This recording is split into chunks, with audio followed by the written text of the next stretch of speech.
Labdien, pēc pārtraukuma. Šodien atgriezīšos pie savas iemīļotās tēmas demokrātijas. Sākotnēji jāpasaka, ka cilvēki vispār ir kopš bērnības pieraduši dzīvot pie mītiem. Mīti ir visdažādākie, bet tik un tā tie ir un paliek mīti. Viens no lielākajiem mītiem ir mīts par demokrātiju. Tas ir mīts, kuram cilvēki tic, jo cilvēks pēc dabas no Dieva ir labs un labticīgs. Tas nozīmē, ka cilvēki tik tiešām domā, ka tā varētu būt.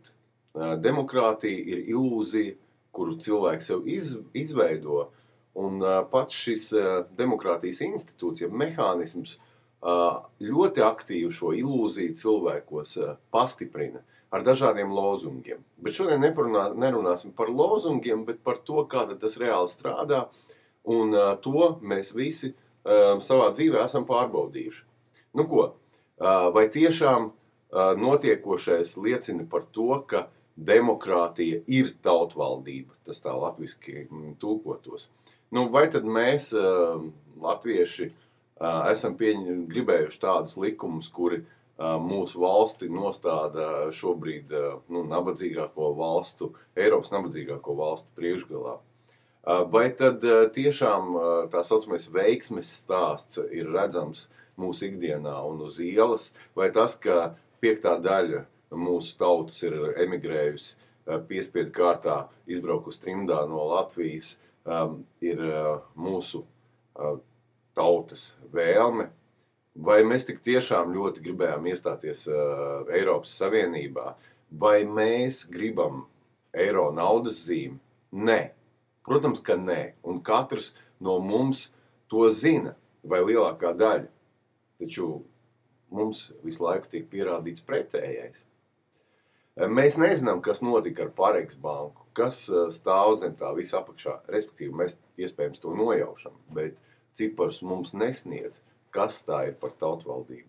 Protams, ka tā ir ekonomisku klanu interešu cīņa, aiz kuras nestāv latviešu tauta, bet liela nauda, starptautiskas korporācijas, bankas. Un šādā sistēmā, kā demokrātija, tā saucamā demokrātija, ir iespējama šo starptautisko korporāciju, dažādu interešu vara. Tā ir naudas vara, vistīrākā naudas vara. Viedokļu plurālisms, brīvā griba, vēl viens mīts. Kāda brīvā griba? Jums tiek spiestas konkrēts podziņas, jo brīvā griba kā tāda nepastāv. Jūs visi esat no kaut kā atkarīgi. Jums vajag ēst, jums vajag nodrošināt ģimeni, jums vajag sociālās attiecības, un ir vairāk punkti, kur ir nepieciešami katram cilvēkam. Tad lūk, šos punktus savos lozungos, nevis reālajā darbībā, varneši arī spiež. Un jūs atkal tam ticat. Patiesībā varneši visvairāk realizē savas intereses. Vēl viena lieta, ko es gribētu minēt, ir tas, ka ne visi cilvēki, protams, ir spējīgi vadīt. Vēdes izdala 5 cilvēku tipus. Pirmie tie ir šudras darbinieki, tad nāk tirgoņi, tad nāk karavīri, pēc tam skolotāji, ārsti, un tad tikai priesteri un varneši. To ir ļoti maz. Respektīvi, tie cilvēki, kuri spējīgi valdīt, visi nav spējīgi valdīt, tāpat kā lemt. Demokrātija paredz iespēju visiem balsot, un balsot arī tiem, kuriem nebūtu jālem, jo cilvēki, kuri nav spējīgi domāt šādās kategorijās, vispār cilvēciskās kategorijās, viņi, piedodiet, viņiem nav jālem. Bet tieši šie cilvēki ir vairums, un tieši šie cilvēki nosaka, kā tad dzīvot visiem balso. Viņi tic tam, ko viņiem stāsta, kaut arī to nepilda, un tas nekas, ka tas notiek jau 10., 20. un 50. reizi, viņi vienalga balso. Līdz ar to šī vara saglabājas. Latviešiem kā tautai demokrātija vienmēr ir bijusi kaitīga.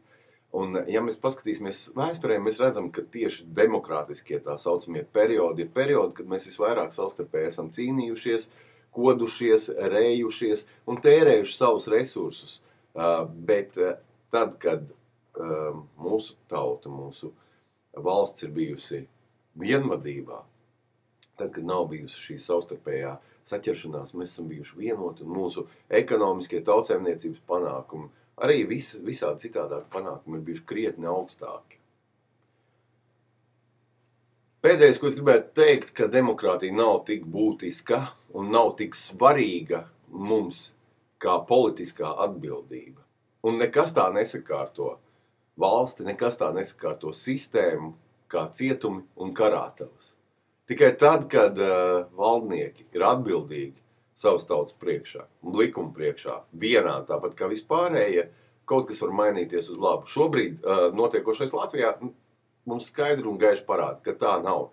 Ir lietas, kuras ir atļautas pie varas esošiem un kuras nav atļautas pārējiem, un ir lietas, kuras kāds drīkst darīt un citi nedrīkst darīt. Pēdējais gadījums ar Zaķi un Biedriņu mums vēlreiz to pierāda.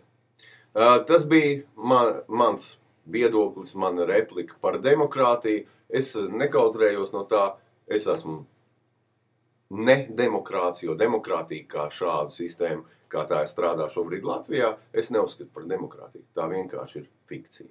Jauku jums šo dienu, mani dārgie tautieši. Uz redzību!